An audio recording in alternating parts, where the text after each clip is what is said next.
എല്ലാവർക്കും ലേൺസിയോ PSCയുടെ പുതിയൊരു ക്ലാസ്സിലേക്ക് എല്ലാവർക്കും സ്വാഗതം.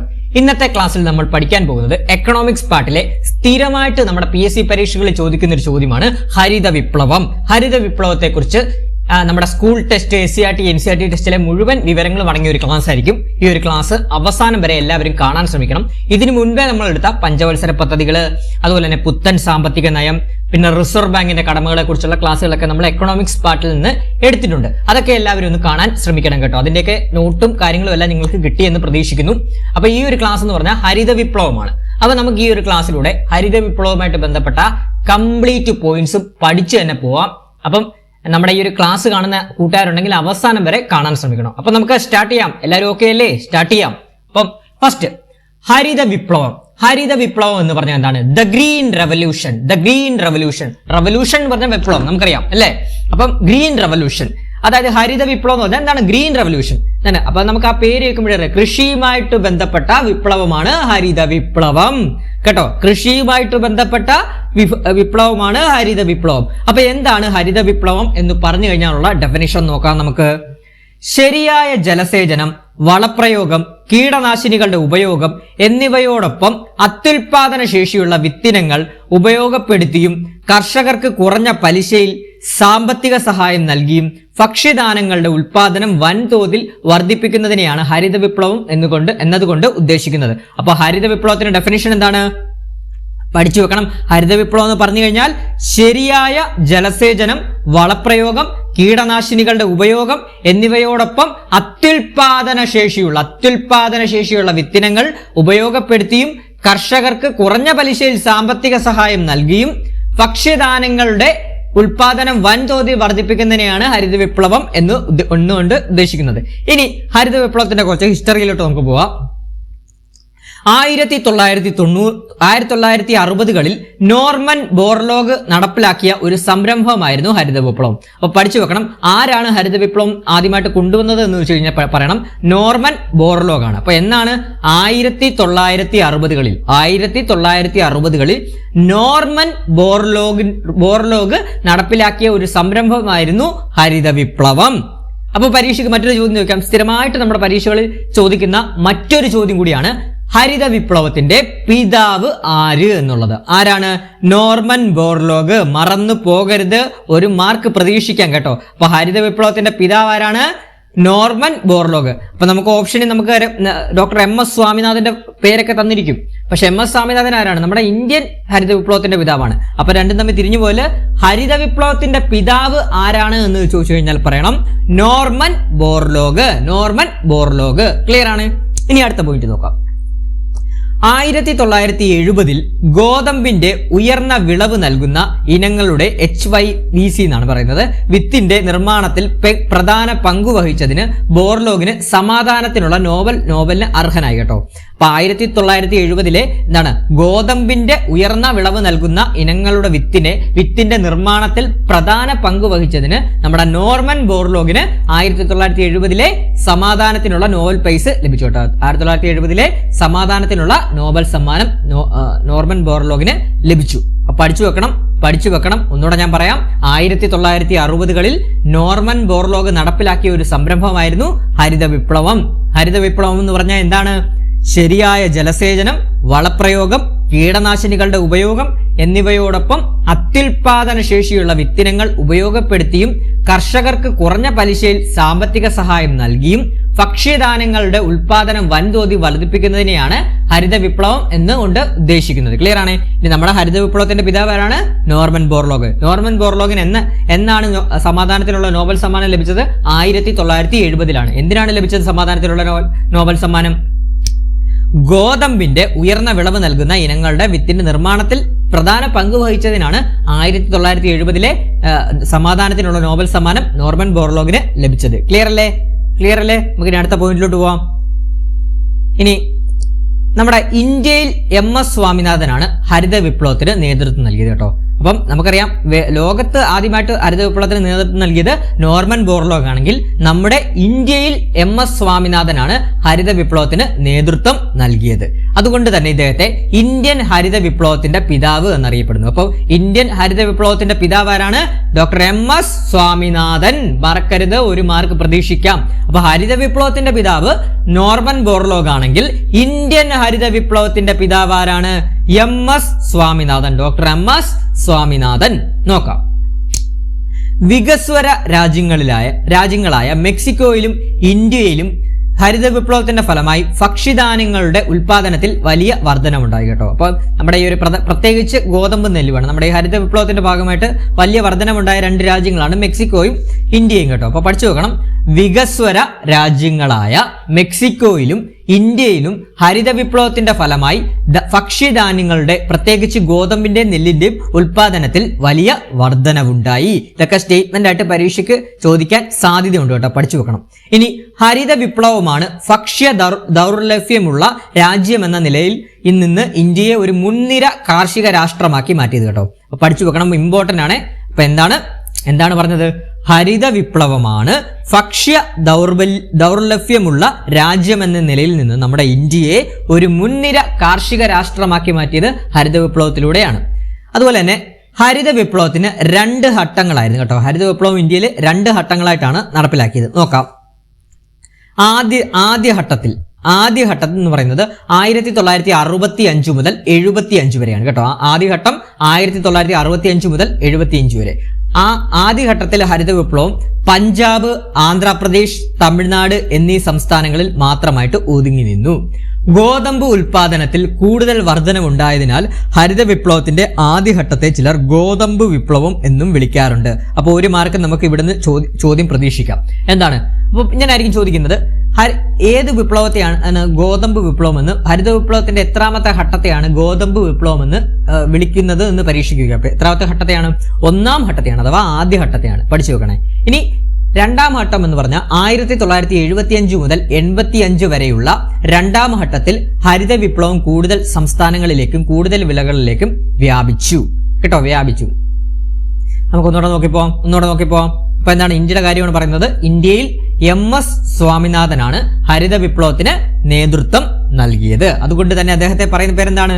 ഇന്ത്യൻ ഹരിത വിപ്ലവത്തിന്റെ പിതാവ് എന്നാണ് MS സ്വാമിനാഥനെ അറിയപ്പെടുന്നത്. ഇനി അടുത്ത പോയിന്റ് എന്താണ് നമ്മൾ പഠിച്ചത്? വികസ്വര. നോട്ട് ചെയ്തോണേ. വികസ്വര രാജ്യങ്ങളായ മെക്സിക്കോയിലും ഇന്ത്യയിലും ഹരിത വിപ്ലവത്തിന്റെ ഫലമായി ഭക്ഷ്യധാന്യങ്ങളുടെ, പ്രധാനമായിട്ടും ഗോതമ്പിന്റെ, നെല്ലിന്റെ ഉൽപാദനത്തിൽ വലിയ വർധനവ് ഉണ്ടായി. ഇനി ഹരിത വിപ്ലവമാണ് ഭക്ഷ്യ ദൗർലഭ്യമുള്ള രാജ്യമെന്ന നിലയിൽ നിന്ന് നമ്മുടെ ഇന്ത്യയെ ഒരു മുൻനിര കാർഷിക രാഷ്ട്രമാക്കിയത്. ക്ലിയർ ആണ്? ഇനി നമ്മുടെ ഇന്ത്യയിൽ ഹരിത വിപ്ലവത്തിന് 2 ഘട്ടങ്ങളായിട്ടാണ് ഉണ്ടായിരുന്നു. ആദ്യഘട്ടം എന്ന് മുതലാണ്? 1965 മുതൽ 75 വരെയായിരുന്നു ഹരിത വിപ്ലവത്തിന്റെ ഇന്ത്യയിലെ ആദ്യഘട്ടത്തിന്റെ കാലഘട്ടം. ആദ്യഘട്ടത്തിൽ ഹരിത വിപ്ലവം പഞ്ചാബ്, ആന്ധ്രാപ്രദേശ്, തമിഴ്നാട് എന്നീ സംസ്ഥാനങ്ങൾ മാത്രമായി ഒതുങ്ങി നിന്നു. അതുപോലെ തന്നെ ഗോതമ്പ് ഉൽപാദനത്തിൽ കൂടുതൽ വർധനവ് ഉണ്ടായതിനാൽ ഹരിത വിപ്ലവത്തിന്റെ ആദ്യഘട്ടത്തെ ചിലർ ഗോതമ്പ് വിപ്ലവം എന്നും വിളിക്കാറുണ്ട്. അടുത്തത് 2ാം ഘട്ടം എന്ന് പറയുന്നത് 1975 മുതൽ 85 വരെയുള്ള 2ാം ഘട്ടത്തിൽ ഹരിത വിപ്ലവം കൂടുതൽ സംസ്ഥാനങ്ങളിലേക്കും കൂടുതൽ വിളകളിലേക്കും വ്യാപിച്ചു. ക്ലിയർ ആണേ? അപ്പൊ ഇത്തരം കാര്യങ്ങൾ അറിഞ്ഞിരിക്കണം. ഇതൊക്കെ നമുക്ക് പരീക്ഷകളിൽ സ്റ്റേറ്റ്മെന്റ് ആയിട്ട് ചോദിക്കാൻ സാധ്യത വളരെ കൂടുതലാണ് കേട്ടോ. അപ്പൊ പഠിച്ചു വെക്കണേ. അപ്പൊ ഗോതമ്പ് വിപ്ലവം എന്നറിയപ്പെടുന്നത് ഏത് വിപ്ലവത്തെയാണ്? ഹരിത വിപ്ലവത്തിന്റെ ആദ്യഘട്ടത്തെയാണ് ഗോതമ്പ് വിപ്ലവം എന്ന് അറിയപ്പെടുന്നത്. പിന്നെ കാലഘട്ടവും കാര്യങ്ങളും ഒക്കെ ഒന്ന് ഓർത്തു വെക്കണം. ഇതൊക്കെ പരീക്ഷയ്ക്ക് സ്റ്റേറ്റ്മെന്റ് ആയിട്ട് ചോദിക്കാം. ഇനി നമുക്ക് അടുത്ത പോയിന്റ് നോക്കാം.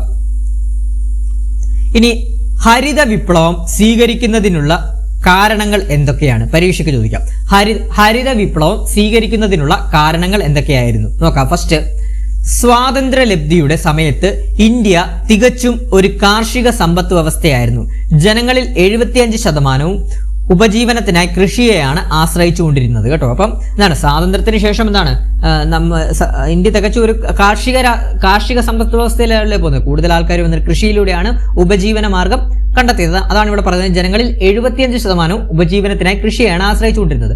അപ്പം അങ്ങനെ കൃഷിയെ ആശ്രയിച്ചുകൊണ്ടിരിക്കുമ്പോൾ കുറച്ചുകൂടെ എന്താണ് നമ്മൾ വെൽ എക്യുപ്ഡ് ആയിട്ട് കൃഷി ചെയ്യുമ്പോഴല്ലേ കുറച്ചുകൂടെ ഫലങ്ങൾ കിട്ടത്തുള്ളൂ. അതുകൊണ്ട് അപ്പോഴാണ് എന്താണ് അപ്പോൾ ഹരിത വിപ്ലവം പോലുള്ള കാര്യങ്ങൾ വന്നു കഴിഞ്ഞാൽ ഒരു കൃഷിയിൽ ഒരു വിപ്ലവം കൊണ്ടുവന്നത് കഴിഞ്ഞാൽ എന്താണ് നമുക്ക് ആ ഒരു കൃഷി ചെയ്യുന്നതിലൊക്കെ കുറച്ചുകൂടെ എന്താണ് ആധുനികതയും അതുപോലെ തന്നെ എളുപ്പമാക്കി തീർക്കാൻ സാധിക്കുന്നതാണ്. അപ്പൊ അതുകൊണ്ടൊക്കെ തന്നെയാണ് ഹരിത വിപ്ലവം വരാനുള്ള ഒരു കാര്യമായിട്ട് വരുന്നത്. ഇനി അടുത്തത്, സ്വാതന്ത്ര്യ സമയത്ത് കാർഷിക മേഖലയിലെ ഉൽപാദനക്ഷമത വളരെ കുറവായിരുന്നു. കാലഹരണപ്പെട്ട സാങ്കേതിക വിദ്യയുടെ ഉപയോഗം, മൺസൂണിനെ ആശ്രയിച്ചുള്ള കൃഷി, അടിസ്ഥാന സൗകര്യങ്ങളുടെ അഭാവം എന്നിവയായിരുന്നു ഇതിന് കാരണം. കേട്ടോ, ഹരിത വിപ്ലവം സ്വീകരിക്കാനുള്ള മറ്റൊരു കാരണം കൂടിയാണ്. അതാണ് ഞാൻ കുറച്ചു മുമ്പേ പറഞ്ഞ കാര്യം തന്നെയാണ് ഈ പറയുന്നത്. സാങ്കേതിക വിദ്യയുടെ ഉപയോഗം. ഇപ്പൊ ഇന്നത്തെ കാലത്ത് എന്താണ്, നമുക്ക് എന്താണ് ട്രാക്ടർ ഉണ്ട്, അല്ലെങ്കിൽ വെള്ളം പമ്പ് ചെയ്യാനുള്ള സെറ്റുകളൊക്കെ ഉണ്ടല്ലോ. പണ്ടൊന്നും അങ്ങനെ അല്ലായിരുന്നല്ലോ. നമ്മൾ എന്താണ് ഹരിത വിപ്ലവം വരുന്നതിന് മുമ്പ് എന്താണ് വളരെ കഷ്ടപ്പാടാണ് കൃഷി ചെയ്യാൻ. അത് അങ്ങനെ കാലഹരണപ്പെട്ട സാങ്കേതിക വിദ്യയുടെ ഉപയോഗവും അതുപോലെ തന്നെ മൺസൂണിനെ ആശ്രയിച്ചുള്ള കൃഷിയും അടിസ്ഥാന സൗകര്യങ്ങളുടെ അഭാവവും മൂലം എന്താണ് ഉൽപാദനക്ഷമത, കാർഷിക മേഖലയിലെ ഉൽപാദനക്ഷമത വളരെ കുറവായിരുന്നു.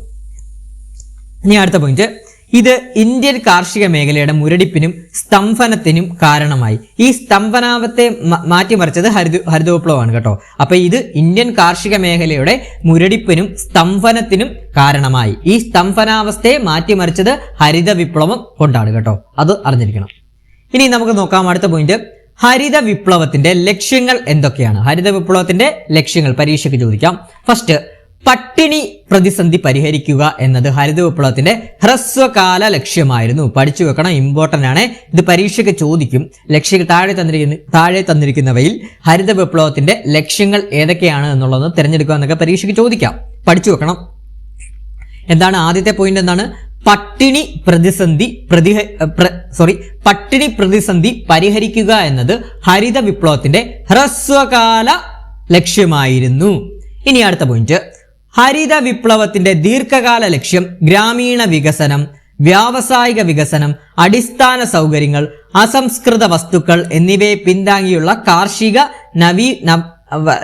നവീനവൽക്കരണമായിരുന്നു കേട്ടോ. നവീനവൽക്കരണം ആയിരുന്നു. അപ്പൊ പഠിച്ചു വെക്കണം, ഹരിത വിപ്ലവത്തിന്റെ ദീർഘകാല ലക്ഷ്യം എന്തായിരുന്നു? ഗ്രാമീണ വികസനം, വ്യാവസായിക വികസനം, അടിസ്ഥാന സൗകര്യങ്ങൾ, അസംസ്കൃത വസ്തുക്കൾ എന്നിവയെ പിന്താങ്ങിയുള്ള കാർഷിക നവീനവൽക്കരണമായിരുന്നു. ഇനി മറ്റൊരു ലക്ഷ്യമായിരുന്നു കാർഷിക വ്യവസായ തൊഴിലാളികൾക്ക് തൊഴിൽ സൃഷ്ടിക്കൽ കേട്ടോ. അപ്പൊ എന്താണ്? കാർഷിക വ്യവസായിക തൊഴിലാളികൾക്ക് തൊഴിൽ സൃഷ്ടിക്കൽ ഹരിത വിപ്ലവത്തിന്റെ ഒരു ലക്ഷ്യം ആയിരുന്നു. ഇനി അടുത്ത ലക്ഷ്യം, ശക്തമായ കാലാവസ്ഥ, രോഗങ്ങൾ എന്നിവയെ അതിജീവിക്കാൻ കഴിയുന്ന സസ്യങ്ങളുടെ ഉൽപാദനം. നമ്മൾ പഠിച്ചല്ലോ. ആദ്യമേ എന്താണ് പഠിച്ച ഹരിത വിപ്ലവം? അത്യുൽപാദന ശേഷിയുള്ള വിത്തുകളെ കുറിച്ച് നമ്മൾ പഠിച്ചല്ലോ. അപ്പൊ അത്യുൽപാദന ശേഷിയുള്ള വിത്തുകൾ എന്ന് പറഞ്ഞാൽ എന്താണ്? ചില രോഗങ്ങളും അപ്പൊ അതിനെ അടിക്കാനുള്ള കീടനാശിനികളും വളങ്ങളും ഒക്കെ കണ്ടുപിടിച്ചു കേട്ടോ. അതാണ് ഇവിടെ ഉദ്ദേശിക്കുന്നത്. അതാണ് ഇവിടെ പറയുന്നത്. ശക്തമായ കാലാവസ്ഥ, രോഗങ്ങൾ എന്നിവയെ അതിജീവിക്കാൻ കഴിയുന്ന സസ്യങ്ങളുടെ ഉൽപാദനം. ഇനി അടുത്തൊരു ലക്ഷ്യമായിരുന്നു വ്യവസായവൽക്കരിക്കപ്പെടാത്ത പ്രദേശങ്ങളിലേക്ക് സാങ്കേതിക വിദ്യയുടെ വ്യാപനം വർദ്ധിപ്പിക്കുകയും പ്രധാന കാർഷിക മേഖലകളിൽ കോർപ്പറേഷനുകൾ സ്ഥാപിക്കുകയും ചെയ്യുക കേട്ടോ. പഠിച്ചു നോക്കണം. വ്യവസായവൽക്കരിക്കപ്പെടാത്ത പ്രദേശങ്ങളിലേക്ക് സാങ്കേതിക വിദ്യയുടെ വ്യാപനം വർദ്ധിപ്പിക്കുകയും പ്രധാന കാർഷിക മേഖലകളിൽ കോർപ്പറേഷനുകൾ സ്ഥാപിക്കുകയും ചെയ്യുക. ഇത്രയുമാണ് നമ്മുടെ ഹരിത വിപ്ലവത്തിന്റെ ലക്ഷ്യങ്ങളായിട്ട് വരുന്നത്. ഞാൻ ഒന്നുകൂടെ പറയാം. ഹരിത വിപ്ലവത്തിന്റെ ലക്ഷ്യങ്ങൾ എന്തൊക്കെയായിരുന്നു? ആദ്യത്തേത് പട്ടിണി പ്രതിസന്ധി പരിഹരിക്കുക എന്നത് ഹരിത വിപ്ലവത്തിന്റെ ഹ്രസ്വകാല ലക്ഷ്യമായിരുന്നു. രണ്ടാമത്തേത് ഹരിത വിപ്ലവത്തിന്റെ ദീർഘകാല ലക്ഷ്യം ഗ്രാമീണ വികസനം, വ്യാവസായിക വികസനം, അടിസ്ഥാന സൗകര്യങ്ങൾ, അസംസ്കൃത വസ്തുക്കൾ എന്നിവയെ പിന്താങ്ങിയുള്ള കാർഷിക നവീനവൽക്കരണമായിരുന്നു. മൂന്നാമത്തെ ലക്ഷ്യം കാർഷിക വ്യവസായിക തൊഴിലാളികൾക്ക് തൊഴിൽ സൃഷ്ടിക്കൽ. നാലാമത്തെ ലക്ഷ്യം ശക്തമായ കാലാവസ്ഥ, രോഗങ്ങൾ എന്നിവയെ അതിജീവിക്കാൻ കഴിയുന്ന സസ്യങ്ങളുടെ ഉൽപാദനം. ഇനി അഞ്ചാമത്തെ ലക്ഷ്യം എന്തായിരുന്നു? വ്യവസായവൽക്കരിക്കപ്പെടാത്ത പ്രദേശങ്ങളിലേക്ക് സാങ്കേതിക വിദ്യയുടെ വ്യാപനം വർദ്ധിപ്പിക്കുകയും പ്രധാന കാർഷിക മേഖലകളിൽ കോർപ്പറേഷനുകൾ സ്ഥാപിക്കുകയും ചെയ്യുക. അപ്പൊ ഇത്രയുമാണ് നമ്മുടെ ഹരിത വിപ്ലവത്തിന്റെ ലക്ഷ്യങ്ങളായിട്ട് വരുന്നത്. ഇത് പഠിച്ചു വെക്കണം. പരീക്ഷയ്ക്ക് 1 മാർക്ക് പ്രതീക്ഷിക്കാം. ഇനി അടുത്ത പോയിന്റിലോട്ട് നോക്കാം. ഇനി നമ്മൾ പഠിക്കാൻ പോകുന്നത് നമ്മുടെ ഹരിത വിപ്ലവത്തിന്റെ അടിസ്ഥാന ഘടകങ്ങളെ കുറിച്ചാണ് കേട്ടോ. ഹരിത വിപ്ലവത്തിന്റെ അടിസ്ഥാന ഘടകങ്ങൾ എന്തൊക്കെയാണെന്ന് നോക്കാം. ഒന്നാമത്തേത് കാർഷിക മേഖലയുടെ വിപുലീകരണം കേട്ടോ. കാർഷിക മേഖലയുടെ വിപുലീകരണം. രണ്ടാമത്തേത് ഇരട്ട വിളവെടുപ്പ് സംവിധാനം. വിളവെടുപ്പ് സംവിധാനം. അപ്പൊ എന്താണ് ഇരട്ട വിളവെടുപ്പ് സംവിധാനം എന്ന് പറഞ്ഞു കഴിഞ്ഞാൽ, പരമ്പരാഗതമായി ഓരോ സീസണിലും ഒരു വിളയ്ക്ക് ആയിരുന്നു പ്രാധാന്യം നൽകിയിരുന്നത്. പ്രതിവർഷം പെയ്യുന്ന മഴയെ അടിസ്ഥാനമാക്കിയായിരുന്നു ഇത്. എന്നാൽ ഹരിത വിപ്ലവത്തോടുകൂടി ഒരു സീസണിൽ 2 വിളയ്ക്ക് പ്രാധാന്യം നൽകി. പുതിയ ജലസേചന പദ്ധതികളുടെയും ഡാമിന്റെ വരവാണ് രണ്ടാമത്തെ വിളയ്ക്ക് സഹായകമായത്. അപ്പൊ പഠിച്ചു വെക്കണം എന്താണ് രണ്ടാമത്തെ അടിസ്ഥാന ഘടകമായിരുന്നു ഇരട്ട വിളവെടുപ്പ് സംവിധാനം. ഇരട്ട വിളവെടുപ്പ് സംവിധാനം എന്ന് പറഞ്ഞാൽ എന്താണ്? പരമ്പരാഗതമായി ഓരോ സീസണിലും ഒരു വിളയ്ക്ക് ആയിരുന്നു പ്രാധാന്യം നൽകിയിരുന്നത്. നമുക്കറിയാം പണ്ടൊക്കെ എങ്ങനെയാണ് ഒരു കൃഷി ചെയ്യുന്നത്, ആ ഒരു കൃഷിയെ മാത്രമാണ് ആശ്രയിച്ചിരിക്കുന്നത് അല്ലെ, മറ്റൊരു വിള കൃഷി ചെയ്യാൻ സാധിക്കത്തില്ലായിരുന്നു. പക്ഷേ ഈ ഹരിത വിപ്ലവം വരുന്നതോടുകൂടി എന്താണ്, ഹരിത വിപ്ലവത്തോടു കൂടി തന്നെ ഒരു സീസണിൽ തന്നെ 2 വിളയ്ക്ക് പ്രാധാന്യം നൽകാൻ സാധിച്ചു. ഹരിത വിപ്ലവത്തിന്റെ വരവോടുകൂടി 2 വിളയ്ക്ക് പ്രാധാന്യം നൽകാൻ സാധിച്ചു. അതിനെയാണ് ഇരട്ട വിളവെടുപ്പ് സംവിധാനം എന്ന് പറഞ്ഞത്. അങ്ങനെ 2 വിളയ്ക്ക് പ്രാധാന്യം നൽകണമെങ്കിൽ എന്തൊക്കെ വേണം? പുതിയ ജലസേചന പദ്ധതികളുടെയും ഡാമിന്റെയും വരവാണ് രണ്ടാമത്തെ വിളയ്ക്ക് സഹായകം ആയത് കേട്ടോ. ക്ലിയർ ആണേ? ഇനി അടുത്ത മൂന്നാമത്തേത് മെച്ചപ്പെട്ട ജനിതക ഘടനയുള്ള വിത്തുകളുടെ ഉപയോഗം. എന്താണ് മെച്ചപ്പെട്ട ജനിതക ഘടനയുള്ള വിത്തുകളുടെ ഉപയോഗം എന്ന് പറഞ്ഞു കഴിഞ്ഞാൽ Indian council for agricultural research ഉയർന്ന വിളവ് നൽകുന്ന ഇനം വിത്തുകളുടെ പുതിയ പതിപ്പുകൾ വികസിപ്പിച്ചെടുത്തു. അരി, തിണ, ചോളം തുടങ്ങിയ വിളകൾക്കാണ് ഈ രീതി പ്രധാനമായും സ്വീകരിച്ചിരുന്നത്. പഠിച്ചു വെക്കണം. എന്താണ് മൂന്നാമത്തെ എന്തായിരുന്നു അടിസ്ഥാന ഘടകം? മെച്ചപ്പെട്ട ജനിതക ഘടനയുള്ള വിത്തുകളുടെ ഉപയോഗം എന്ന് പറഞ്ഞു കഴിഞ്ഞാൽ Indian council for agricultural research ഉയർന്ന വിള നൽകുന്ന ഇനം വിത്തുകളുടെ പുതിയ പതിപ്പുകൾ വികസിപ്പിച്ചെടുത്തു. അരി, തിണ, ചോളം തുടങ്ങിയ വിത്തുകൾക്കാണ് ഈ രീതി പ്രധാനമായും സ്വീകരിച്ചിരുന്നത്. ക്ലിയർ ആണേ? അപ്പൊ ഇത്രയും പഠിച്ചു വെക്കണം. നമ്മുടെ ഹരിത വിപ്ലവത്തിന്റെ അടിസ്ഥാന ഘടകങ്ങളാണ് എന്തൊക്കെയായിരുന്നു? കാർഷിക മേഖലയുടെ വിപുലീകരണം, രണ്ടാമത്തേത് ഇരട്ട വിളവെടുപ്പ് സംവിധാനം, മൂന്നാമത്തേത് മെച്ചപ്പെട്ട ജനിതക ഘടനയുള്ള വിത്തുകളുടെ ഉപയോഗം. ഇനി അടുത്ത പോയിന്റ് നോക്കാം. ഹരിത വിപ്ലവത്തിന്റെ പ്രത്യേകതകൾ എന്തൊക്കെയാണ്? ഹരിത വിപ്ലവത്തിന്റെ പ്രത്യേകതകൾ പരീക്ഷയ്ക്ക് ചോദിക്കാം. അത്യുൽപാദന ശേഷിയുള്ള വിത്തിനങ്ങളുടെ ഉപയോഗം, അതാണ് HYV എന്ന് പറയുന്നത് കേട്ടോ. പഠിച്ചു വെക്കണം. ഹരിത വിപ്ലവത്തിന്റെ പ്രത്യേകതകൾ എന്തൊക്കെയാണ്? അത്യുൽപാദന ശേഷിയുള്ള വിത്തിനങ്ങളുടെ ഉപയോഗം, രാസവളങ്ങളുടെയും കീടനാശിനികളുടെയും ഉപയോഗം, ട്രാക്ടർ, പവർ ടില്ലറുകൾ, പമ്പ് സെറ്റുകൾ മുതലായവയുടെ ഉപയോഗം, അതോടൊപ്പം തന്നെ മെച്ചപ്പെട്ട ജലസേചന സൗകര്യങ്ങൾ, കുറഞ്ഞ പലിശ നിരക്കിൽ കർഷകർക്ക് വായ്പ ലഭ്യമാക്കൽ. നിങ്ങൾ ജസ്റ്റ് ഒന്ന് ആലോചിച്ചു കഴിഞ്ഞാൽ തന്നെ ഈ ഓപ്ഷൻ ഇതൊക്കെ കാണും. താഴെ തന്നിരിക്കുന്നതിൽ ഏതൊക്കെയാണ് ഹരിത വിപ്ലവത്തിന്റെ പ്രത്യേകതകൾ എന്ന് ശരിയായിട്ടുള്ളവ തിരഞ്ഞെടുക്കുക എന്നൊക്കെ ആയിരിക്കും ചോദിക്കുന്നത്. അപ്പൊ നിങ്ങൾ ജസ്റ്റ് വായിച്ചാൽ തന്നെ നിങ്ങൾക്ക് മനസ്സിലാവും. ഹരിത വിപ്ലവം എന്ന് പറഞ്ഞാൽ എന്താണ്? നമ്മുടെ കാർഷിക മേഖലയിൽ വന്നൊരു വിപ്ലവകരമായിട്ടുള്ള ഒരു മാറ്റമാണ് ഹരിത വിപ്ലവം എന്ന് പറഞ്ഞത്. നമ്മൾ ഇത്രയും പറഞ്ഞപ്പോൾ മനസ്സിലായല്ലോ എന്താണ്? ഒരു ഡെവലപ്മെന്റ് ആണ് വന്നത്. ഒരു വിപ്ലവം എന്ന് പറഞ്ഞാൽ എന്താണ്? ഡെവലപ്മെന്റ്, ഒരു മാറ്റം എന്നല്ല ഉദ്ദേശിക്കുന്നത്. അപ്പൊ ആ മാറ്റങ്ങൾ എന്താണ് വരുന്നത്? നമ്മൾ പഠിച്ചു അത്യുൽപാദന ശേഷിയുള്ള വിത്തിനങ്ങളുടെ ഉപയോഗം. അത്യുൽപാദന ശേഷിയുള്ള, അതായത് രോഗങ്ങളൊന്നും വരാതെ രോഗങ്ങളെല്ലാം അതിജീവിക്കാനും കാലാവസ്ഥ അതിജീവിക്കാനും കഴിവുള്ള എന്താണ്? അത്യുൽപാദന ശേഷിയുള്ള വിത്തിനങ്ങളുടെ ഉപയോഗം ഒന്നാമത്തേത്. രണ്ടാമത്തെ എന്താണ്? നമ്മൾ പണ്ടൊന്നും ഹരിത വിപ്ലവത്തിന് ശേഷമാണ് രാസവളങ്ങളെയും കീടനാശിനികളെയും ഉപയോഗിച്ചത്. ഇപ്പൊ നമുക്കറിയാം, നമ്മളൊരു കൃഷി ചെയ്താൽ പോലും നമ്മൾ വളമൊക്കെ ചെയ്തില്ലേ? ഈ പണ്ട് നമ്മൾ എന്താണ് ഹരിത വിപ്ലവത്തിനൊക്കെ മുമ്പ് ഇവിടെ വളങ്ങളും കാര്യങ്ങളും ഒന്നും ഇല്ലായിരുന്നു. അപ്പൊ ഹരിത വിപ്ലവത്തിന് ശേഷമാണ് കെമിക്കലായിട്ട് വളങ്ങളും രാസവളങ്ങളും കീടനാശിനികളും ഒക്കെ ഉപയോഗിക്കാൻ തുടങ്ങിയത്. അതുപോലെ തന്നെ ഹരിത വിപ്ലവത്തിന് ശേഷമാണ് നമ്മൾ ട്രാക്ടർ, നമ്മുടെയൊക്കെ ചെറിയ പ്രായത്തിൽ നമ്മൾ കണ്ടിട്ടുണ്ടായിരിക്കുമല്ലോ ട്രാക്ടർ. ഇന്നത്തെ കാലഘട്ടത്തിൽ അങ്ങനെ കാണാൻ സാധ്യത കുറവാണ്. ഇപ്പം നമ്മുടെ കണ്ടങ്ങളും കൃഷി പൊതുവേ നമ്മുടെ കേരളത്തിൽ കുറവല്ലേ, അതുകൊണ്ട്. പക്ഷെ നമ്മൾ തമിഴ്നാട്ടിലൊക്കെ പോയി കഴിഞ്ഞാൽ ഇപ്പോഴും കാണാൻ സാധിക്കും. അപ്പൊ അതാണ് പറയുന്നത്, ട്രാക്ടറുകള്, പവർ ടില്ലറുകള്, പമ്പ് സെറ്റുകള് എന്നിവയുടെയൊക്കെ ഉപയോഗം ഹരിത വിപ്ലവത്തിന്റെ ഭാഗമായിട്ടാണ് ഇവയൊക്കെ വന്നത്. അതുപോലെ തന്നെ മെച്ചപ്പെട്ട ജലസേചന സൗകര്യങ്ങൾ. നമുക്കറിയാം, ഒരു കൃഷിക്ക് ഏറ്റവും കൂടുതൽ ആവശ്യമായിട്ട് വേണ്ടത് എന്താണ്? ജലസേചനമാണ് വേണ്ടത്, വെള്ളം ഒഴിക്കുകയാണ് വേണ്ടത്. അപ്പൊ മെച്ചപ്പെട്ട ജലസേചന സൗകര്യങ്ങൾ ഹരിത വിപ്ലവത്തിന്റെ ഭാഗമായിട്ട് വന്നു. അതുപോലെ തന്നെ കുറഞ്ഞ പലിശ നിരക്കിൽ കർഷകർക്ക് വായ്പ ലഭ്യമാക്കൽ കേട്ടോ. കുറഞ്ഞ പലിശ നിരക്കിൽ കർഷകർക്ക് വായ്പ ലഭ്യമാക്കൽ, അതായത് പല കർഷകരും കൃഷി ചെയ്യുന്നത് എങ്ങനെയാണ്? നമുക്കറിയാം, പാട്ടത്തിനൊക്കെ വസ്തുക്കൾ എടുത്തല്ലേ കൃഷി ചെയ്യുന്നത്. അപ്പൊ പാട്ടത്തിനൊക്കെ വസ്തുക്കൾ എടുക്കുമ്പോൾ പൈസ കൊടുക്കണ്ടേ അങ്ങോട്ട്. അപ്പൊ അതിനൊക്കെ വേണ്ടിയുള്ള പലിശ, കർഷകർക്ക് വേണ്ടിയുള്ള പലിശകളിൽ കുറഞ്ഞ പലിശ നിരക്കിൽ കർഷകർക്ക് വായ്പ ലഭ്യമാക്കൽ എന്നാണ് ഹരിത വിപ്ലവത്തിന്റെ ഒരു പ്രത്യേകതയാണ് കേട്ടോ. ഹരിത വിപ്ലവം വന്നതിന് ശേഷമാണ് കർഷകർക്ക് കുറഞ്ഞ പലിശ നിരക്കിൽ വായ്പ ലഭ്യമാക്കൽ സാധിച്ചത്. ക്ലിയർ ആണ്? അപ്പൊ ഇത്രയും കാര്യങ്ങൾ ഹരിത വിപ്ലവത്തിന്റെ പ്രത്യേകതകളായിട്ട് നമ്മൾ പഠിച്ചു വെക്കണം. ഇത് പരീക്ഷയ്ക്ക് ചോദിച്ചിട്ടുള്ളതാണ്. സ്ഥിരം പരീക്ഷകളിൽ ചോദിക്കുന്ന ഒരു ചോദ്യമാണ്. പ്രത്യേകതകൾ എന്തൊക്കെ ശരിയായിട്ടുള്ളവ ഇത് പഠിച്ചു വെക്കണം. ക്ലിയർ ആണ്? ഇനി അടുത്ത പോയിന്റിലോട്ട് പോകും. ഇനി ഹരിത വിപ്ലവത്തിലെ പ്രധാന വിളകൾ ഏതൊക്കെയാണെന്നാണ് നമ്മൾ പഠിക്കാൻ പോകുന്നത്. ഏതൊക്കെയാണ്? ഗോതമ്പ്, അരി, ജോവർ, ബജ്ര, ചോളം എന്നിവയായിരുന്നു പ്രധാന വിളകൾ. നമ്മൾ ആദ്യമേ പഠിച്ചു ഗോതമ്പും നെല്ലും അഥവാ അരിയുമായിരുന്നു ആദ്യഘട്ടത്തിലെ പ്രധാന വിളകളായിട്ട് വരുന്നത്. അതുകൊണ്ട് തന്നെ ഗോതമ്പായിരുന്നു ഏറ്റവും പ്രധാന വിള. അതുകൊണ്ട് തന്നെയാണ് നമ്മൾ പഠിച്ചത് ആദ്യഘട്ടം, ഹരിത വിപ്ലവത്തിന്റെ ആദ്യഘട്ടത്തെ എന്താണ് ഗോതമ്പ് വിപ്ലവം എന്ന് അറിയപ്പെട്ടിരുന്നത് കേട്ടോ. അപ്പോൾ പഠിച്ചു വെക്കണം. അപ്പൊ ഈ ഒരു ടോട്ടൽ ഹരിത വിപ്ലവത്തിന്റെ പ്രധാന വിളകൾ ഏതൊക്കെയാണ്? ഗോതമ്പ്, അരി, ജോവർ, ബജ്ര, ചോളം എന്നിവയായിരുന്നു പ്രധാന വിളകൾ. ഭക്ഷ്യേതര ധാന്യങ്ങൾ ഇതിൽ ഉൾപ്പെടുത്തിയിരുന്നില്ല കേട്ടോ. അത് കഴിക്കാൻ സാധിക്കാത്ത ഭക്ഷ്യേതര ധാന്യങ്ങൾ ഇതിൽ ഉൾപ്പെടുത്തിയിരുന്നില്ല. ഗോതമ്പ് വർഷങ്ങളോളം ഹരിത വിപ്ലവത്തിന്റെ കേന്ദ്ര ബിന്ദുവായി കേട്ടോ. ഗോതമ്പ് എന്നാണ് വർഷങ്ങളോളം ഹരിത വിപ്ലവത്തിന്റെ കേന്ദ്ര ബിന്ദുവായി. നമുക്കറിയാം ഈ പഞ്ചാബിന്റെ ഒക്കെ വീഡിയോസ് ഒക്കെ നിങ്ങൾ കാണാറില്ലേ? പഞ്ചാബ് എന്ന് പറഞ്ഞൊരു സീൻ നമ്മുടെ മൂവികളിൽ കാണിക്കുമ്പോൾ എന്താണ് ഗോതമ്പ് പാടങ്ങൾ ഇങ്ങനെ നിരന്നിക്കുന്ന കാണിക്കത്തില്ലേ? അപ്പൊ കണക്ട് ചെയ്തോളാം കേട്ടോ. അപ്പൊ ഗോതമ്പായിരുന്നു എന്താണ് വർഷങ്ങളോളം ഹരിത വിപ്ലവത്തിന്റെ കേന്ദ്ര ബിന്ദുവായി. അപ്പോൾ നമ്മളോട് ഇപ്പോൾ പരീക്ഷയ്ക്ക് ചോദിക്കാം, ഹരിത വിപ്ലവത്തിന്റെ കേന്ദ്ര ബിന്ദുവായി വർഷങ്ങളോളം നീണ്ടു നിന്ന പ്രധാന വിള താഴെ തന്നിരിക്കുന്നവയിൽ ഏതാണ് എന്ന് ചോദിക്കാം. അപ്പൊ അതിനെ ഓപ്ഷൻസ് തരാം. അരി തരാം, ഗോതമ്പ് തരാം, ബജ്ര തരാം, ചോളം തരാം. അപ്പൊ ആൻസർ ഏതാണ്? ഗോതമ്പാണ്. പഠിച്ചു വെക്കണം. ഒന്നുകൂടെ പറയാം. ഹരിത വിപ്ലവത്തിലെ പ്രധാന വിളകൾ ഏതൊക്കെയാണ്?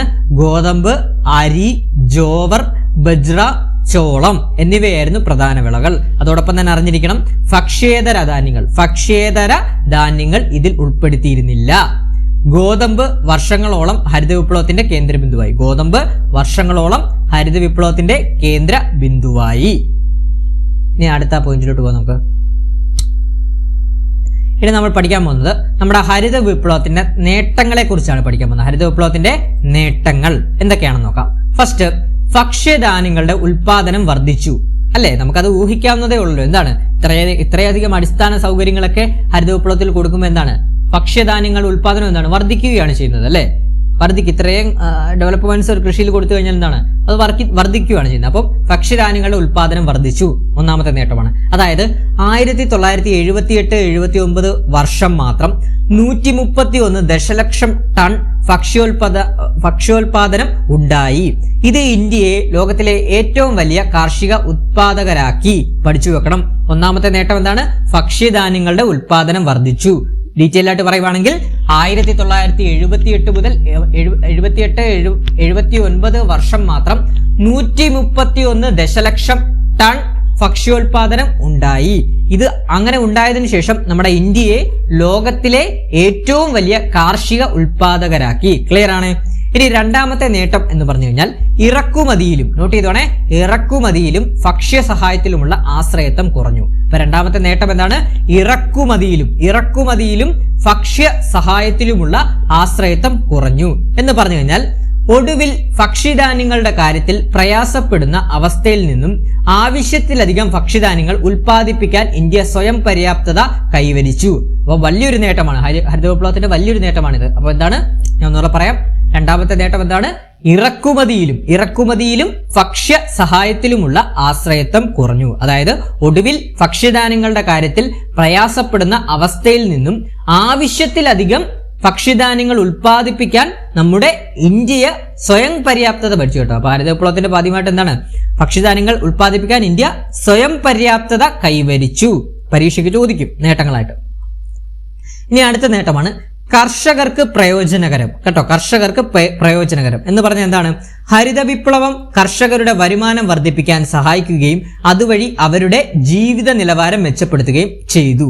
നമുക്കറിയാമല്ലേ, ഇപ്പം പണ്ട് ഹരിത വിപ്ലവത്തിന് മുമ്പ് എങ്ങനെയായിരുന്നു?